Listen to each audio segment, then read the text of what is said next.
अस्सलामुअलैकुम व्यूअर्स।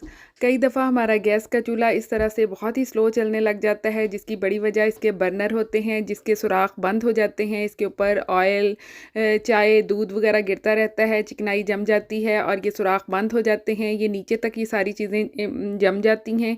तो मेन वजह जो ये बंद सुराख ही होते हैं, जिनको मैं बहुत ही आसानी के साथ खोलने की ईज़ी सी ट्रिक आपके साथ शेयर करूँगी। आपको बिल्कुल मेहनत नहीं करनी पड़ेगी, एक-एक सुराख को नहीं खोलना पड़ेगा।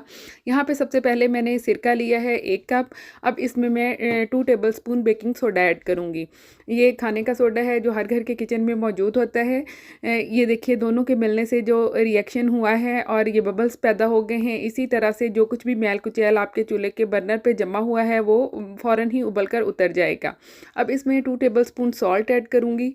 ये भी सफाई के लिए बहुत ही बेहतरीन एजेंट है और जो ज़ंग वगैरह जमा होगा वो भी इससे उतर जाएगा। ये भी हमने 2 टेबलस्पून ऐड कर दिया इसके अंदर। थोड़ा-सा इसको मिक्स करेंगे। अब इसकी क्वांटिटी बढ़ाने के लिए इसमें 2 कप गर्म पानी ऐड कर रही हूँ मैं, ताकि जितने भी बर्नर हैं सारे के सारे इसमें अच्छे से डूब जाएँ। 2 टेबलस्पून ही मैं इसमें डिश वॉश लिक्विड ऐड करूँगी। कोई सा भी जो भी आपको अवेलेबल हो इसके अंदर डाल सकते हैं, जिससे फ़ोम बनेगा और ज़बरदस्त सी क्लीनिंग हो जाएगी। अच्छी तरह इसी से मैं मिक्स कर रही हूँ ताकि इसके अंदर लगा हुआ ना रह जाए और सफाई अच्छे से हो जाए। ये देखिए, अब ये जितने भी बर्नर हैं मेरे 5 हैं चूल्हे के ऊपर, तो ये पाँचों मैं इसमें ऐड कर दूँगी और इनके ऊपर जो कवर हैं वो भी इसी तरह से ही आप देख सकते हैं कितनी ज़्यादा इसके अंदर डर्ट जमी हुई है और ये ज़ंग भी लग चुका है। ये ज़ंग भी साथ ही क्लीन हो जाएगा।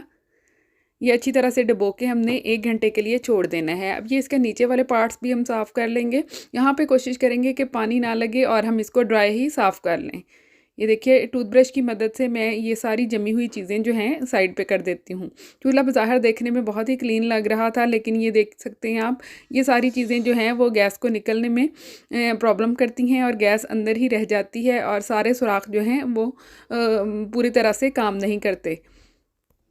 ये देखिए, ये कितना ज़्यादा मेस है। अगर ये सारा क्लीन हो जाए तो सारे सुराख भी खुल जाएंगे और बहुत ही ज़बरदस्ती आपकी गैस का प्रेशर हो जाएगा। अब टूथब्रश की मदद से ही मैं इसको क्लीन करती हूँ और आपको दिखाती हूँ ये जो बहुत ही ज़्यादा इसके ऊपर डर्ट जमा हुआ था किस हद तक क्लीन हुआ है। ये देखिए, ये साइड आप देख सकते हैं इसके ऊपर बहुत ही ज़्यादा काले रंग की ये मैल सी जो है उतर रही है और ये सारा उतरने के बाद मैंने इसको सिंपली पानी के साथ वॉश करना है, तो ये सारे का सारा डर्ट जो है ये उतर जाएगा। हल्का सा ब्रश मारा है और ये बाकियों को भी मैं इसी तरह से क्लीन कर लेती हूँ। हल्का सा टूथब्रश मारेंगे और इसके दंदाने भी खुल जाएंगे, सुराख भी खुल जाएंगे और ज़बरदस्त सी क्लीनिंग भी हो जाएगी। ये चमक भी जाएंगे बिल्कुल नए की तरह से। ये देख सकते हैं आप, ये बहुत ही अच्छा क्लीन हुआ था। ये अब आप अभी इसकी साइडें चेक करें कि ये साइडों से कितना गंदा है और इसके ऊपर बहुत ही ढीठ सी चिकनाई जमी हुई है, लेकिन थोड़ा सा ब्रश मारने के बाद आप देखेंगे कि ये बहुत ही अच्छा, ये देखिए, क्लीन हो चुका है। अब इनको सिंपली पानी से ऊपर वाले हिस्सों को भी वॉश करते जाएंगे, इसका ज़ंग भी उतरता जाएगा और बहुत ही नीट भी लुक देंगे ये देखिए, इसको एक जगह रखते जाना है ताकि अच्छे से ड्राई हो जाएं और बाकी के चूल्हों को भी मैंने ये इसी तरह से अंदर वाले पार्ट्स क्लीन कर लिए हैं। ये सारी चीज़ें सेट करने के बाद आप इसकी ओवरऑल लुक देख सकते हैं। बहुत ही ज़बरदस्त सी अच्छे तरीके से गैस निकलनी शुरू हो गई थी। इस ट्रिक को ज़रूर अप्लाई कीजिएगा। वीडियो पसंद आए तो लाइक करें, चैनल को सब्सक्राइब करें। अल्लाह हाफ़िज़।